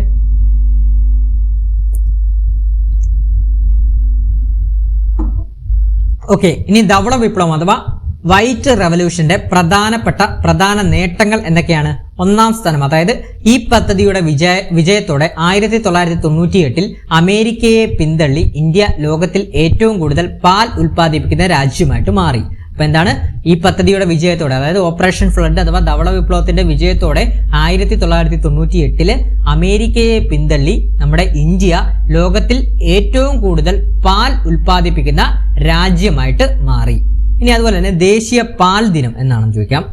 ദേശീയ പാൽ ദിനം അഥവാ നാഷണൽ മിൽക്ക് ഡേ എന്നാണ് ഡോക്ടർ വർഗീസ് കുര്യന്റെ ജന്മദിനമായിട്ടുള്ള നവംബർ 26 ഇന്ത്യയിൽ ദേശീയ പാൽ ദിനം അഥവാ നാഷണൽ മിൽക്ക് ഡേ ആയിട്ട് ആചരിക്കുന്നത്. അപ്പൊ ദേശീയ പാൽ ദിനം അഥവാ നാഷണൽ മിൽക്ക് ഡേ എന്നാണ് നവംബർ 26 ഡോക്ടർ വർഗീസ് കുര്യന്റെ ജന്മദിനമാണ് കേട്ടോ. അപ്പൊ ഇത്തരം കാര്യങ്ങൾ അറിഞ്ഞിരിക്കണം നമ്മുടെ ധവള വിപ്ലവമായിട്ട് ബന്ധപ്പെട്ട്. ഞാൻ ഒന്നുകൂടെ ജസ്റ്റ് ഒന്ന് പറഞ്ഞു പോവാം. ധവള വിപ്ലവം എന്ന് പറഞ്ഞു കഴിഞ്ഞാൽ പാൽ ഉൽപാദനത്തിൽ ഇന്ത്യയെ സ്വയം പര്യാപ്തമാക്കുക എന്ന ലക്ഷ്യത്തോടെ നാഷണൽ ഡയറി ഡെവലപ്മെന്റ് ബോർഡിന്റെ നേതൃത്വത്തിൽ ആരംഭിച്ച ലോകത്തിലെ ഏറ്റവും വലിയ ക്ഷീര വികസന പരിപാടിയാണ് ധവള വിപ്ലവം അഥവാ ഓപ്പറേഷൻ ഫ്ലഡ് എന്ന് പറയുന്നത്. ക്ലിയർ ആണ്? ഇനി അതുപോലെ തന്നെ ഇന്ത്യൻ ധവള വിപ്ലവത്തിന്റെ പിതാവ് മലയാളിയായിട്ടുള്ള ഡോക്ടർ വർഗീസ് കുര്യനാണ്. അതുപോലെ തന്നെ നാഷണൽ ഡയറി ഡെവലപ്മെന്റ് ബോർഡിന്റെ ആദ്യ ചെയർമാനുമായിരുന്നു ഡോക്ടർ വർഗീസ് കുര്യൻ കേട്ടോ, ഡോക്ടർ വർഗീസ് കുര്യൻ. പിന്നെ ഓപ്പറേഷൻ ഫ്ലഡ് അഥവാ ധവള വിപ്ലവം ആരംഭിച്ചത് 1970 ജനുവരി 13 പരീക്ഷയ്ക്ക് ചോദിക്കാം. ധവള വിപ്ലവം അഥവാ ഓപ്പറേഷൻ ഫ്ലഡ് ആരംഭിച്ച തീയതി എന്നാണ്? 1970 ജനുവരി 13 ക്ലിയർ ആണ്? പിന്നെ കാര്യങ്ങളെല്ലാം നമ്മൾ പറഞ്ഞതാണ്.